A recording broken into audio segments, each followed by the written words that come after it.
lawmakers, some of them pushing back against the relocation at the 492nd Special Operations Wing at Hurlburt and Duke Fields to Arizona. More on that at WEARTV.com.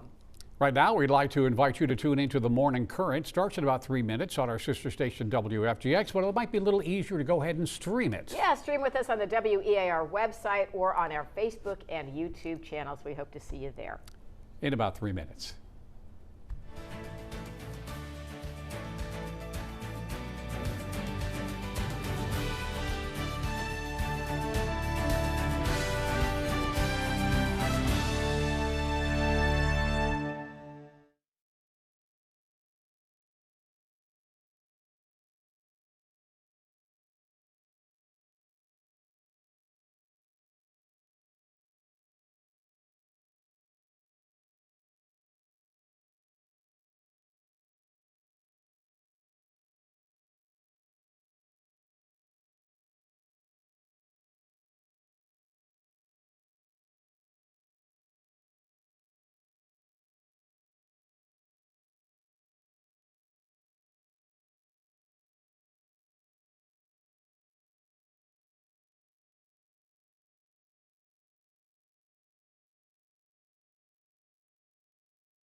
You're watching WEAR News, the Morning Current on WFGX.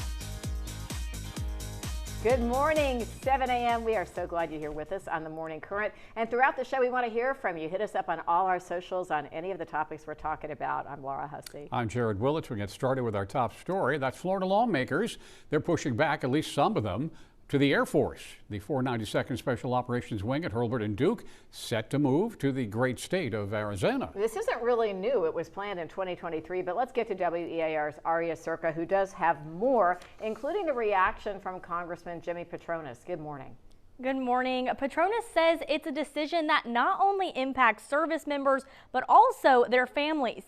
He, along with state senators, are pushing to keep special forces here in Florida. The congressman sending a letter to the Secretary of the Air Force and the Secretary of the War regarding the decision. According to the Air Force, the relocation aims to prioritize mission effectiveness and cost efficiency. The congressman's letter says moving the command is the opposite of enhancing national security. Patronis says there's several unanswered questions when it comes to this decision, one being cost.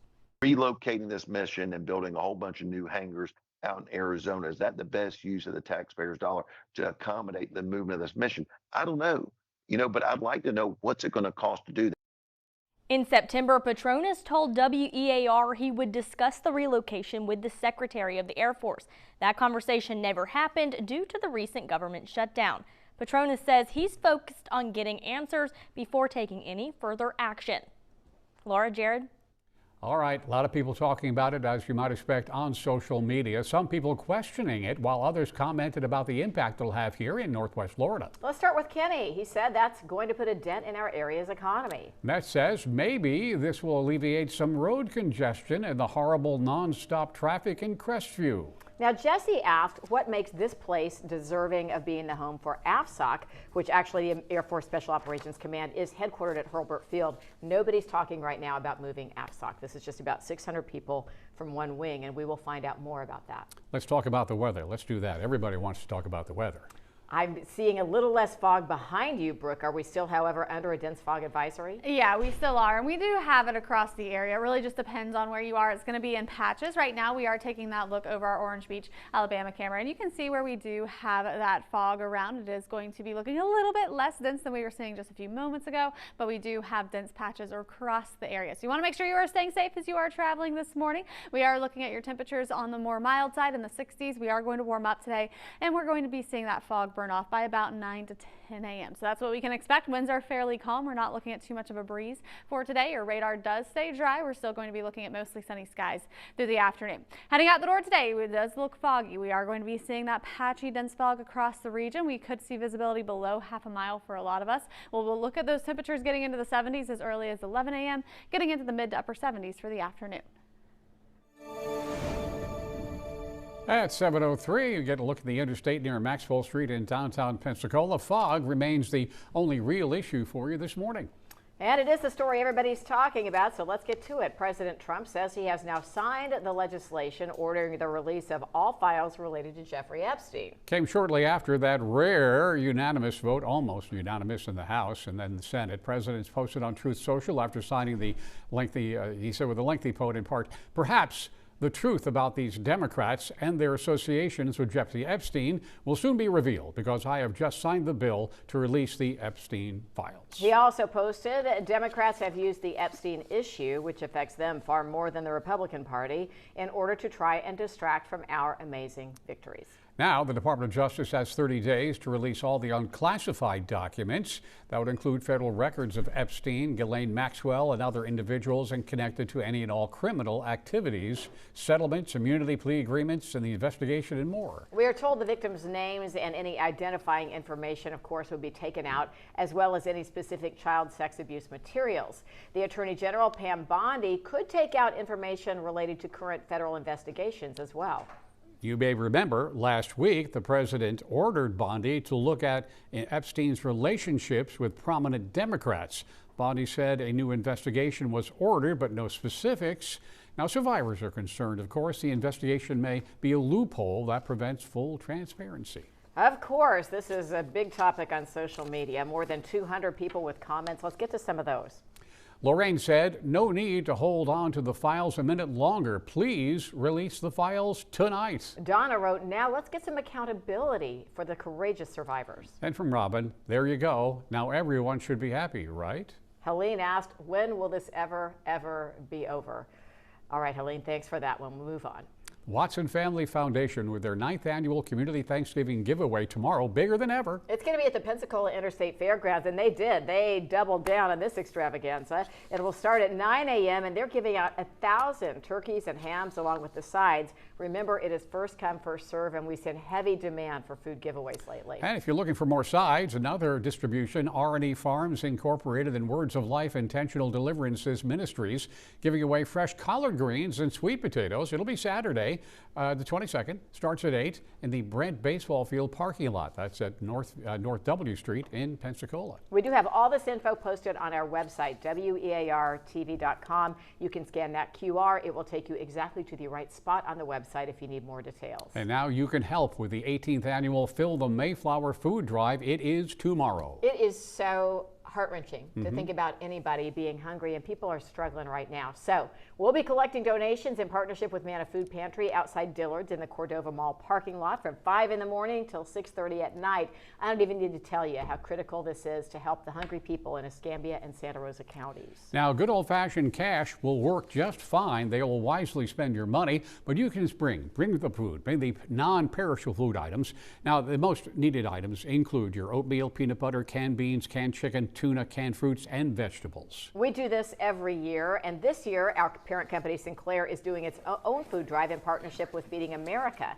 So Sinclair Cares Fill the Food Banks is another option for you. You can scan that QR. It will help families in our local community, and they say every dollar donated provides up to 10 meals.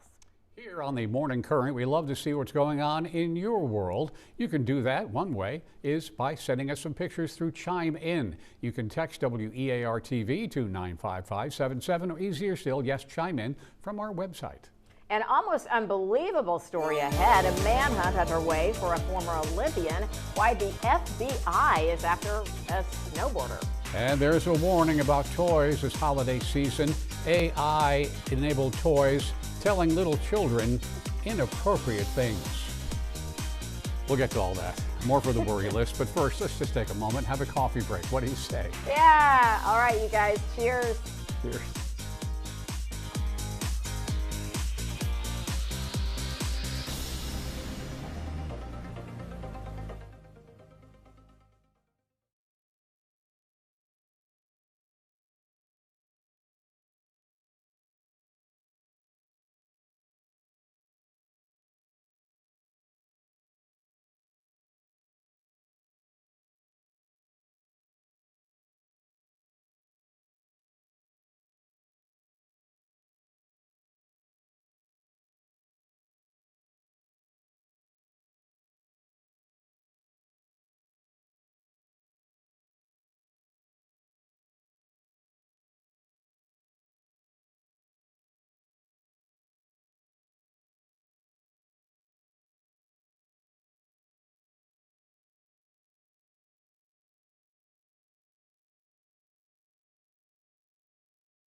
New video now of the Escambia County Sheriff's Office dive team hard at work.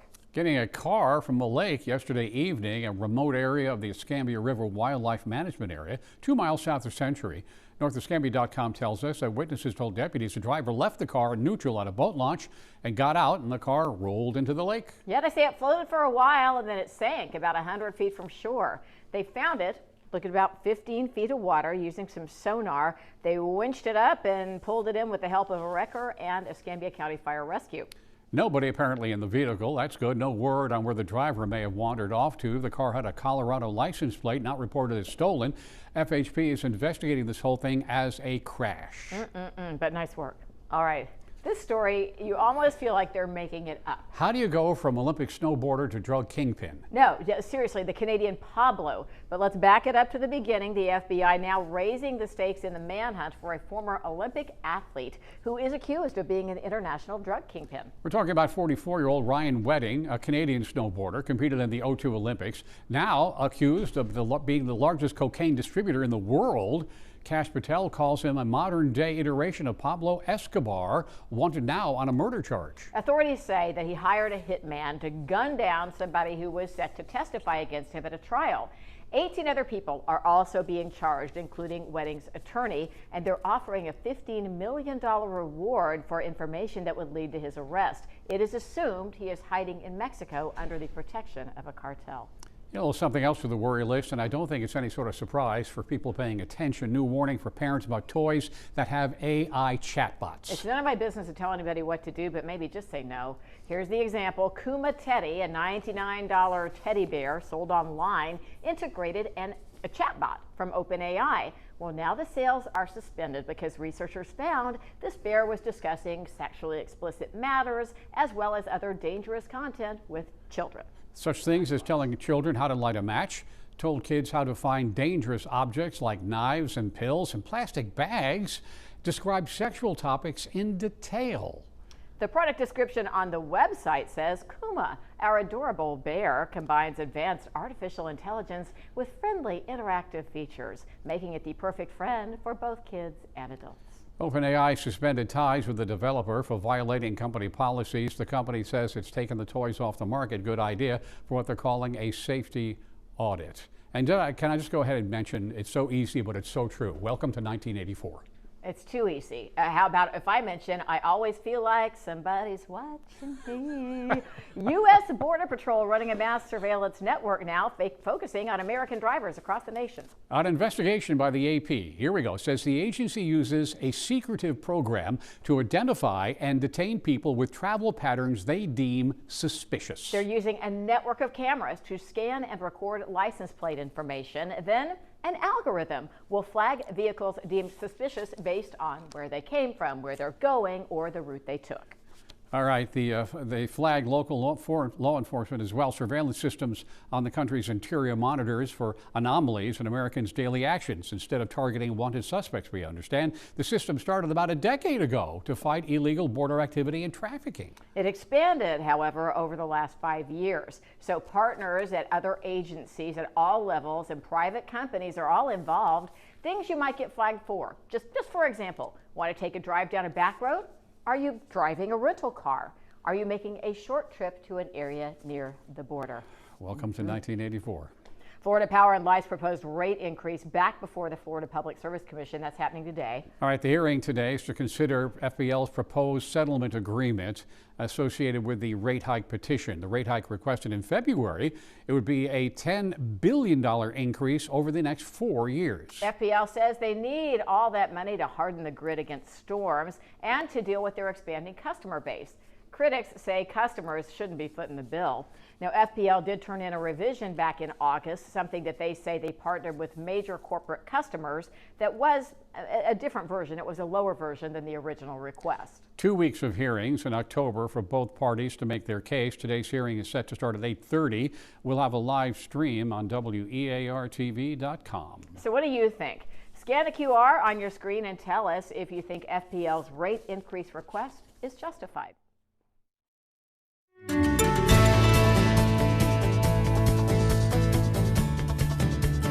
Let's just take a breath and talk about bears.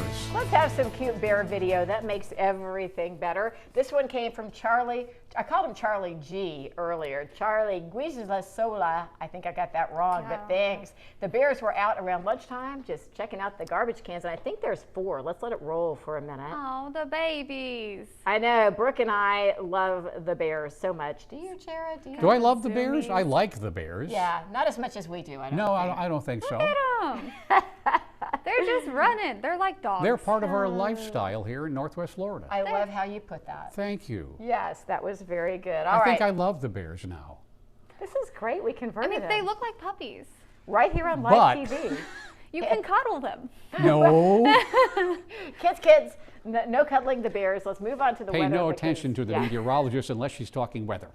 Yeah, Look at that. I'm not an expert on bears, but we do have some fog that we are seeing. We are going to be looking at that dense fog as we head into the rest of your morning. It should be clearing out as we go into the late morning, so we should be looking at some better visibility moving forward. But right now, this is Pensacola Beach, and you can't see anything. So this is what we're going to be dealing with going into the next couple of hours. Just make sure you're staying safe. Give yourself extra time. I would say an extra 10 minutes, because in some spots you really can't see far in front of you at all. The fog is very bad. In some spots it's going to be well below half a mile of visibility, so that's why you want to give yourself plenty of extra space in case a hazard does pop up. As we head into the rest of the day, should be clearing out. So it's not going to last all day. It's just those early morning hours. Heading into the rest of the evening, we'll start to see the fog redevelop. We could see another foggy start on your Friday. Now, as we head into Friday afternoon, it is going to be looking nice and clear. Heading into the end of the week, we are going to be looking at that fog start to fade away. It's because we do have a system that will be moving in, bringing in a little bit less of that humidity, bringing in some drier air by Sunday. Doesn't last long, but you can see Saturday morning, more fog. Sunday morning, we shouldn't be dealing with it. So we will have a little bit of a break there. You can see that high humidity level all the way through Saturday, dropping on Sunday, going back up by Monday. So your Thanksgiving week still will have that warm and humid weather, so we'll see that into Thanksgiving. As for your temperatures, right now in the 60s, we will have your highs today, mid to upper 70s. It's going to be another warm afternoon. We're going to be looking at temperatures running in that mid to upper 70 range through the week ahead. Even though we do have that system that's moving through on Friday, it's a very weak cold front. Really, the only thing what we'll see with it is a slight decrease in the humidity, and then we're also going to have a small rain chance. So you can see very dry skies today as you head into your Friday. Small 20% chance of rain. We'll keep it low. We're going to be looking at that chance going into Saturday as well, so we'll still have about a 20% chance of rain as we go into your Saturday morning. So just make sure you're prepared for the chance of some rain. It does clear out pretty quickly. Going into Sunday, we'll have mostly sunny skies, as this is going to be bringing in some of that drier air for at least Sunday. 10 days left now in hurricane season, and it is looking quiet. Not expecting any tropical activity as we go into the next 7 days. We will continue to watch it for you, but we are closing in on the end. Seatown rain forecast, 1 foot for the Gulf. Winds are variable at about 5 knots for today, and we do have your yellow flags flying. Very good chance we'll have green flags later on today. Let's get you through your week ahead. Temperatures are going to stay warm, mid to upper 70s through the weekend. We will have our fog chance again going into your Friday morning, Saturday morning as well. Sunday we should see the fog clear out, but we will be looking at a small chance of rain Friday, Saturday.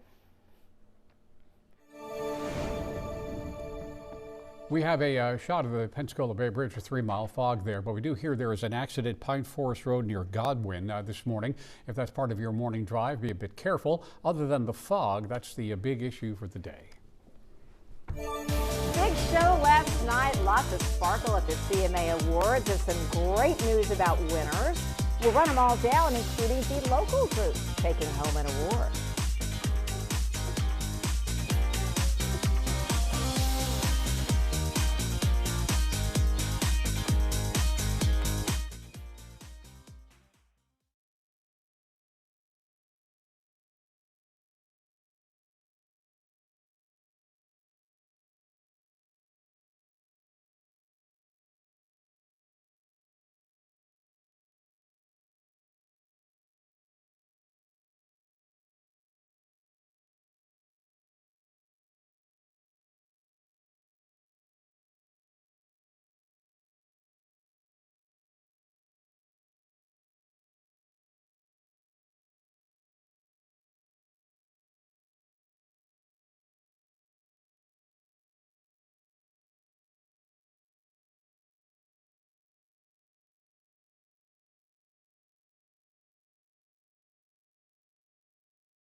Oh, the CMAs were last night in Nashville. I will admit I'm kind of old school when it comes to country music. The new genres really kind of elude me. Give me some Merle Haggard and I'm fine. Well, you're missing out. Apparently Country so. music is America's music. My favorite show of the year, the CMAs, the music, the costumes, and what a night for Lainey Wilson. She's not only hosting, she's not only winning 3 awards. One of them is Entertainer of the Year. Still not a common award for a woman to win. She also got Female Vocalist, and it rolled away on me. Anyway, she got 3.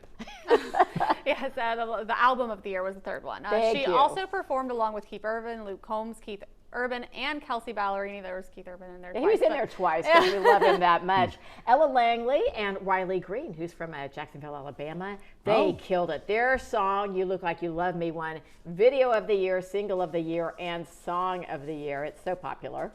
Yeah, and Zach Top took home the award for New Artist of the Year, and Cody Johnson won Male Vocalist of the Year. And check this out. The vocal group of the year is the Red Clay Strays from Mobile, Alabama. Huge congratulations to our Gulf Coast winners and everybody who consistently puts on a classy and excellent show.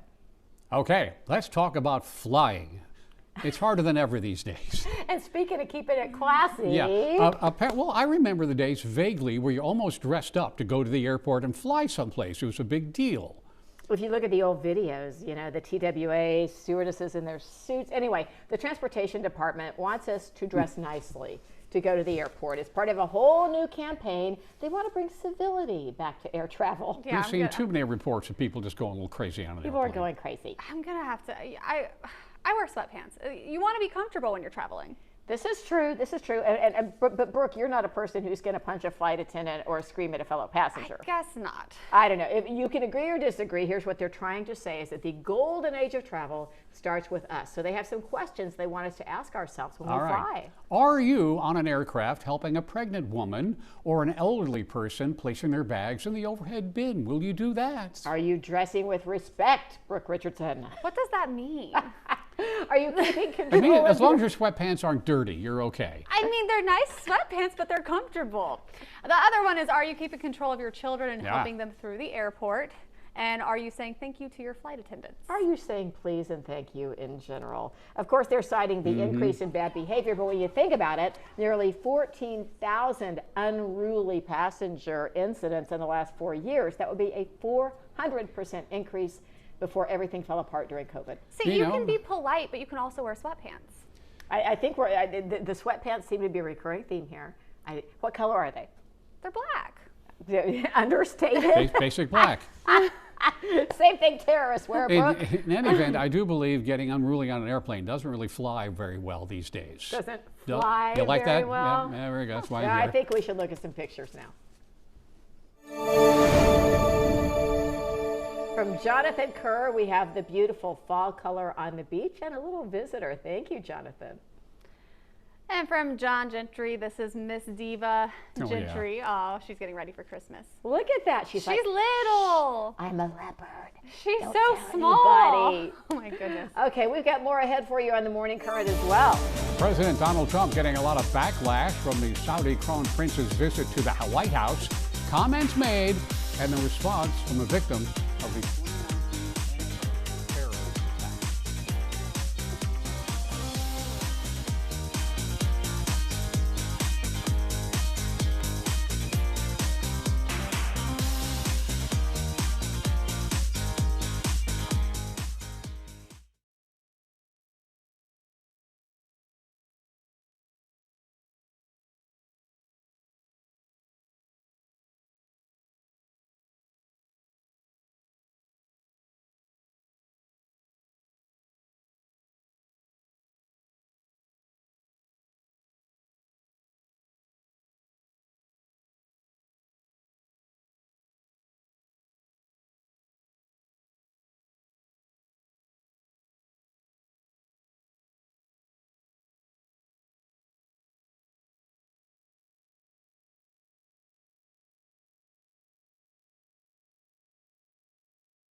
29, we do have some breaking news for you. A deadly hit and run in Milton on Old Baghdad Highway between Gulf City Road and Rice Road in the Parkmore Plaza area. Pedestrian found on the side of the road. FHP does not have any sort of time frame, but when it might have happened, troopers will be continuing to investigate. They'll let us know what's going on and we'll let you know. All right. The man accused of murdering 2 children before setting his home on fire has now been indicted by a grand jury. 27-year-old John Henry Walston Jr., 2 counts of first-degree murder, 1 count of sexual battery of a child under 12, 1 count of arson, and 1 count of animal cruelty. November 7th, first responders were called to a mobile home fire on Flaxman Street. A 9-year-old and a 7-year-old were found inside along with the dog. They had all been killed. Walston at first claimed a Jamaican man broke in and set the fire, but eventually he confessed to sexually assaulting one of those children 2 weeks prior. He said he did it again that night. Then he became depressed and started drinking. He went on to tell investigators he did kill the children with a knife and then set the home on fire. He is due back in court the 26th of this month. President Trump facing some backlash for comments he made during the visit of the Saudi Crown Prince. Here we go. ABC News correspondent Mary Bruce asked Saudi Crown Prince about his involvement in the murder of journalist Khashoggi in 2018. The president then dismissed that question, downplaying the murder, saying, well, things happen. Those words not sitting too well with a number of people, including someone who was a victim of that terror attack at NAS Pensacola in December of 2019. You recall that attack was carried out by a Saudi military trainee. Ryan Blackwell was shot 6 times that day. He remembers most everything about it, he says, but he still has so many questions. He says accountability matters, not just overseas, but here at home. I think it's fair to ask about any of the relationships we have with any foreign adversaries. If they, had somebody from their country carry out an act of terrorism here, whether it was a lone wolf or an orchestrated event, it still happened. It was still somebody who has their residency from that country of origin, right? So I do think that there needs to be conversations about stuff like that. It's just unacceptable to think that you can have things like this happen and then just act like they didn't happen. The Department of Justice found no evidence the Saudi government coordinated the attack here in Pensacola. There was a lawsuit. It was filed by victims and their families. It alleges the kingdom knew or should have known that the gunman was radicalized. More than 100 Saudi flight students were training at NAS at time.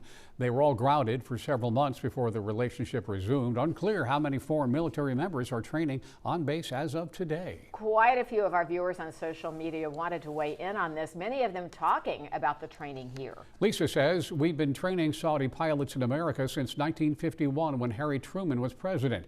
Whoever has a problem with it should take it up with the powers that established it 75 years ago. Kent wrote simply, they didn't need to be trained here. Amy shared, in part, this is a new Prince. I'm hoping that things will change. I know it's a hard pill to swallow. I'm not saying forgive and forget. My husband was on base that day during the shutdown. I hope they are diligent about making deals with this country, but trust with verification. The funeral services for former Vice President Dick Cheney will be held today. This morning at the Washington National Cathedral, full military honors. Cheney died November 3rd of complications from pneumonia and cardiac and vascular health. Former Presidents Joe Biden as well as George W. Bush will be in attendance. Bush and Cheney, of course, served 2 terms together in the White House, and Bush is going to speak at the service. Cheney's grandchildren, as well as daughter, former Representative Liz Cheney, will be speaking as well. It is reported that President Trump and Vice President Vance were not invited. All 4 other living vice presidents will be there. Cheney remembered as perhaps the most active and influential VP in American history. He was a congressman, White House Chief of Staff, Defense Secretary, and a vice president. Known as the architect of the Iraq War, he was 84 years old. It is 7:32 now. You got a bit of fog as you're heading out this morning. Ashley Brooke, the camera behind you, shows some pretty dense fog. Are we still under an advisory? Yeah, still under that advisory, and we do have that dense fog across the region. It is going to be providing those visibility issues below half a mile for most of us. So that's what we're seeing this morning. You want to make sure you're giving yourself that extra time. We should start to see it burn off as we get closer to about 10 a.m. But right now, we do have very dense patches across the region. Temperatures are starting off very mild, and we're in the 60s. Really, the only thing you have to look out for this morning is the fog. Winds are going to be light. Our radar does look dry. We're not going to be seeing any of those showers. It really is just that fog and that humidity that we have. So as you head out the door today, make sure you're giving yourself that extra time to navigate those low visibility conditions. We are expecting temperatures to warm up as that fog burns up. We will be seeing temperatures in the mid to upper 70s by the afternoon. We will have mostly sunny skies by the afternoon. And then heading overnight tonight, temperatures drop into the 60s. We'll have some more fog develop overnight.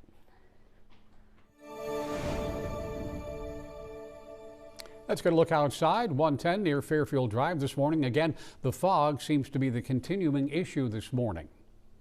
Allegiant Airlines launching another nonstop service out of Gulf Shores. Service from Gulf Shores to Nashville starts today, operates twice weekly. Introductory promotion for one-way fares as low, they say, as $39. Well, that would be for flights that are booked by November 22nd when you travel by January 4th. Allegiant announced 5 new direct flights out of Gulf Shores earlier this week. You can scan the QR on your TV screen to check out all the destinations and deals on ticket prices. Coming up, a bit of a scare at the Miss Universe pageant. What caused one contestant to end up in the hospital? So many people love pickleball, but not so much in beautiful Carmel, California. What's to become of pickleball in Carmel? That burning story we'll get to in just a minute. But first, we're going to sit back just for a second. All right, if you always love this part of the show, let's do it together. Hey, even send us a picture of you taking a coffee break.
Apparently the drama continues with the Miss Universe pageant. I didn't know that it had started. Oh my goodness, where have you been? Oh, no. All right, we'll get to all the scandal, but first let's get to the accident. Miss Jamaica, Dr. Gabrielle Henry, is recovering now. She fell off the stage last night during the evening gown competition. She was taken away on a stretcher. Miss Universe pageant says didn't break any bones. Thank goodness. And covering well at the hospital in there for observation. She's an ophthalmologist and founder of the See Me Foundation, a charity advocating for visually impaired folks in Jamaica. As you can see, the evening gown costumes were rather elaborate. Oh, wow. Wow. I'm surprised we didn't have more casualties, but look at the artistry there.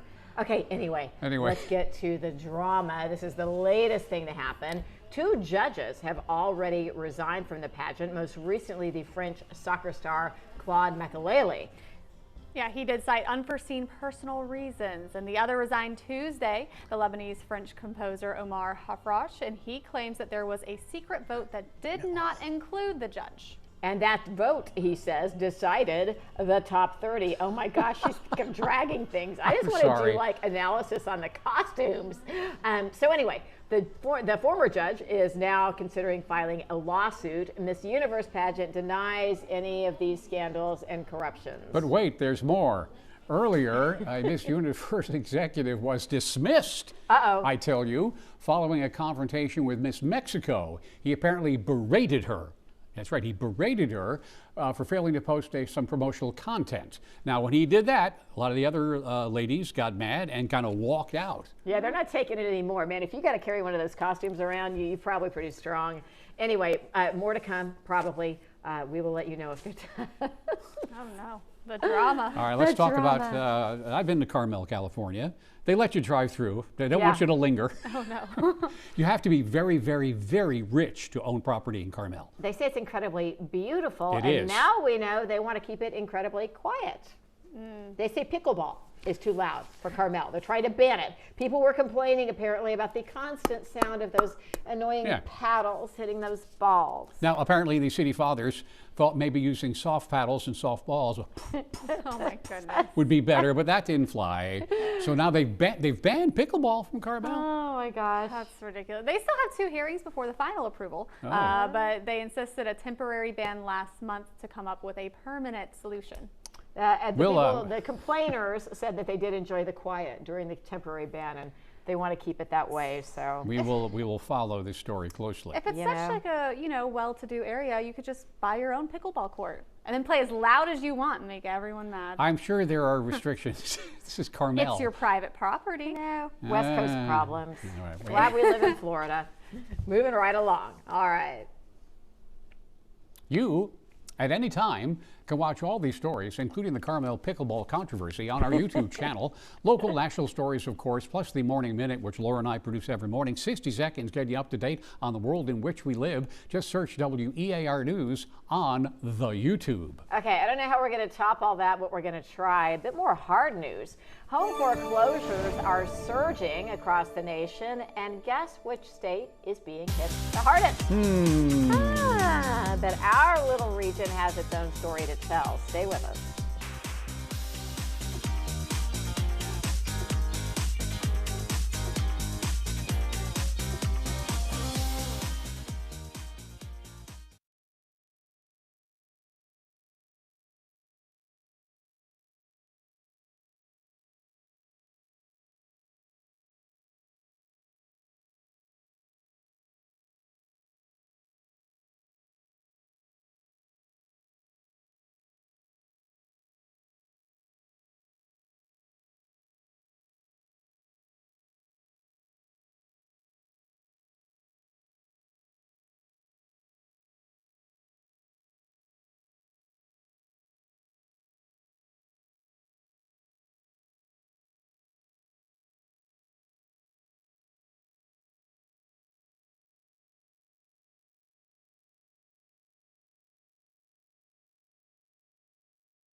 Let's talk about your money. Economic reports coming out today might just influence the Fed's Reserve's new rate decision. The September jobs report just came in minutes ago. It shows the U.S. adding 119,000 jobs. This was an acceleration from the 22,000 the previous month, and it did exceed the average of 100,000 jobs that had been in the month-over-month reports from the first half of 2025. The unemployment rate did kick up a little bit to 4.4%, but remains at a historically low level. Even for the new data, some Fed officials were leaning toward holding rates steady next month. Well, that is according to the newly released minutes. They came out yesterday from the Fed's October meeting. We'll see what happens in the markets today. How about this? Home foreclosures apparently surging across the nation. A new report suggesting that Florida may be getting hit a little harder than the other states. No surprise, it was one of the bubbliest of the bubble states, but some say Northwest Florida is somewhat shielded. The whole report was from an outfit called Atom Data. They are a real estate analytics site, and they said Florida does have the highest rate of property foreclosures in the nation. However, it's felt more in the big cities, and apparently the Escambia County property appraiser says Northwest Florida is protected by the large military presence. Bubble states Texas and California are following Florida as the ones with the most foreclosures. And some say while the foreclosures are trending higher, they are not at the record high levels we saw in 2008 when the housing meltdown really took place. But experts warn it can happen to anyone. It is 7:45 and a half. This is I-10 near Pine Forest Road this morning. Getting a little crazy with the DOT cameras. Fog remains the big issue for you this morning. I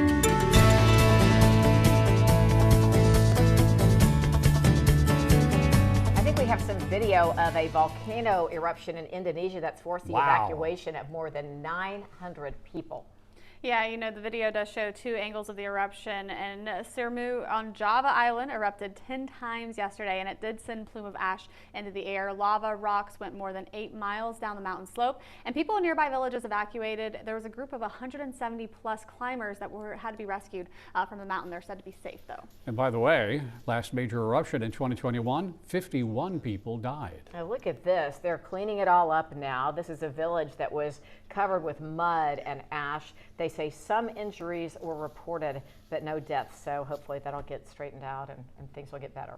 And we're just dealing with some fog. Yeah. I mean, think about it. The earth literally forming, but to be in the path of that, my goodness. Anyway, stories to tell from those folks. At least they got out. Yeah, at least they did those evacuations. And for us locally, what we are looking at is that fog. And we do have very dense fog. I mean, this camera angle, really not pretty. It just looks like a gray screen. But that is exactly what it looks like over our camera. We do have those dry conditions, not expecting any rain. It's just going to be foggy. So if you are making your way out and about, if you are traveling this morning, you are going to be looking at that dense fog. We do have areas that are starting to clear up. We should start to see it burn off, I would say, within the next hour or so. It's going to get a little bit better, but still below half a mile visibility. That is very low visibility for us. As we go into your day today, we're expecting things to clear up. We'll have some sunny skies through the afternoon. Fog's going to redevelop overnight tonight. So we'll have the fog again on your Friday morning. We could see it Saturday morning as well. It's going to clear out completely by Sunday, and that's because we do have our next weather maker, very weak cold front that'll be moving through as we head into Sunday. It does bring in a little less of that humidity, but it's only going to be briefly, and then we have that humidity increasing going into Monday and Tuesday. Let's talk about your temperatures. Right now we're in the 60s, fairly mild. Heading into your afternoon, we're going to warm up mid to upper 70s for your highs. You can see a very warm afternoon for us. That does come with some sunshine, and we're going to be looking at temperatures staying pretty much the same, even though we do have dry conditions right now. Very weak cold front going to bring us a small chance of rain by Friday, Saturday, but it's not changing temperatures too much. So let's take a look at what we can expect through the next couple of days. You can see clear skies as we head into your afternoon. Overnight tonight, we'll have the fog possibly redevelop. We will have some clouds around through the morning on Friday. We will have a chance of some rain. We're going to keep it isolated, 20% chance of rain going into your Friday. So very isolated chance here. It does clear out as you go into Saturday afternoon. We could still see some showers on Saturday, but you can see how low that chance is. Going into Sunday, we'll have the sunshine. We're going to have some drier air as well. This should limit any fog development chances going into Sunday. Let's talk about the tropics now. We have 10 days left in hurricane season, and it is looking calm. We're not expecting expecting any tropical activity through the next 7 days. There's a good chance we're going to round out hurricane season on a nice quiet note. Your Seatow Marine forecast does have 1 foot for the Gulf. Winds are variable today at about 5 knots, and we do have our yellow flags flying over Pensacola Beach with a very good chance we'll have our green flags as we go later on today. Should be looking nice out there. Let's take a look at your week ahead. We do have some beautiful weather for you today. We will be seeing the fog clear out as we get closer to about 9 to 10 a.m. So it's not going to last long, but just make sure you're staying safe in those morning hours. We're going to be looking at the fog possible on Friday and Saturday morning as well. Temperatures still staying warm. By Sunday, we'll have the end of the fog as we have some drier air move in. We'll still stay in the mid-70s as we go into your Thanksgiving week. Small rain chances will build back in again as we go into Tuesday and Wednesday. So leading into Thanksgiving, could start to see some small rain chances. Overall temperatures, though, still anywhere from the mid to upper 70s all the way through the week ahead, with those overnight temperatures staying in the 60s and 50s. Some of your favorite snacks have a new look. No artificial flavors or dyes, but really, how do they taste?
All right, with a show of hands, you too, Michael LaDon.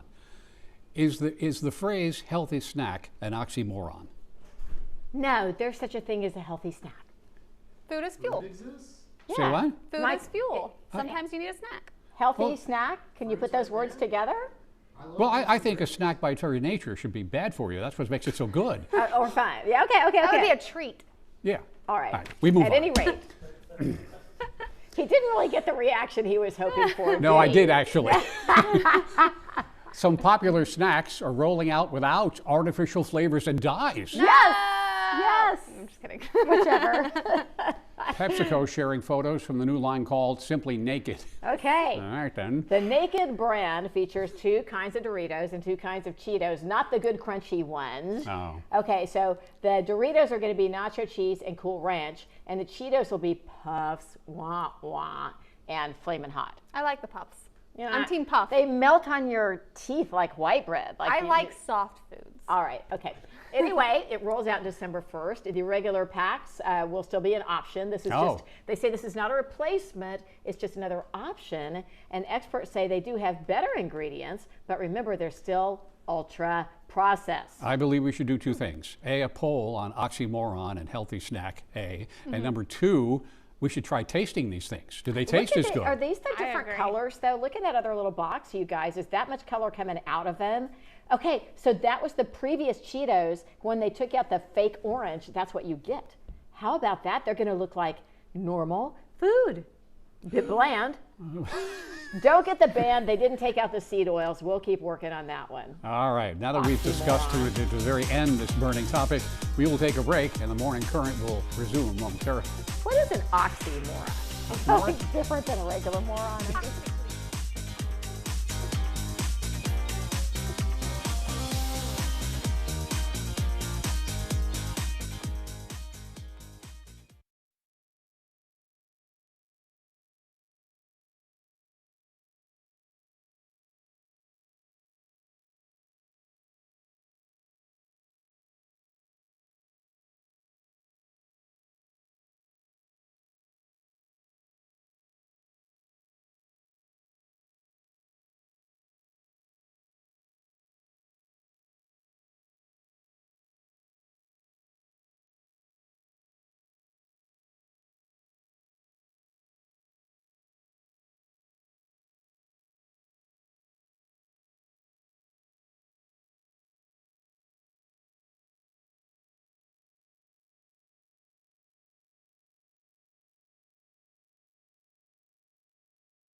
Out this shot from Robin Springs. She says these are wild parakeets. I have never seen such a thing in Florida, but look at those colors. Robin, thank you so much for sending that in. And good morning, and thank you to Stephen N. This is entitled, my friends, so simply Sunset. Oh, we love them. Thank you. We are looking at that fog this morning. Make sure you're taking it nice and easy on the roadways. Be safe out there. We are going to be looking at your temperatures in the mid to upper 70s for your highs. Small chance of rain Friday, Saturday as a very weak front moves through. That should kick out the fog at least for Sunday, so we should be seeing an improvement there. Heading into the rest of the week, we will be looking at temperatures anywhere from the mid to upper 70s, so still staying warm as we head into your Thanksgiving week. We could start to see some small rain chances build back in as we go into Tuesday and Wednesday, so heading into your Thanksgiving. From all of us at the Morning Current, we love hanging out with you. Let's do it again. Yeah, tomorrow morning, we start at 7 o'clock right here